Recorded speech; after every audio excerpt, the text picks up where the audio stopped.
Hey creators, if you're new to Blender, these are the basic navigation skills you need to master. So the first step is to delete the basic cube and then re-add it so that we can start the video. The first step is orbiting. Orbiting is done by holding the middle mouse button and just dragging it around to move and orbit your screen. If you are away from the object you want to orbit around, you need to first frame it. That leads us to our second tip, framing. Framing is done by selecting the object and hitting the period key on your numpad.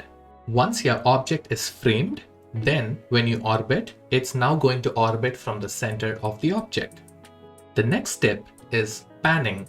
Panning is Shift plus middle mouse button and then you drag. So you hold Shift down and then you hold middle mouse and then you move your mouse, and this is called panning. Zooming is the third tip, and it's as simple as just rotating your mouse wheel. Mouse wheel down to zoom out, mouse wheel up to zoom in. The next step is fine zooming. Fine zooming is very useful and it's done by holding Shift first and then Ctrl, and then you need to hold your middle mouse button and then move your mouse in and out. So I'm literally dragging my mouse up and down.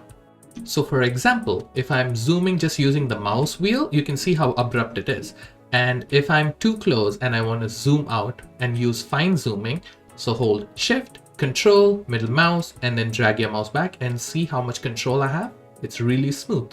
And those are the basics of Blender navigation. If you learn these, you should be able to easily move, pivot around your object and work really fast.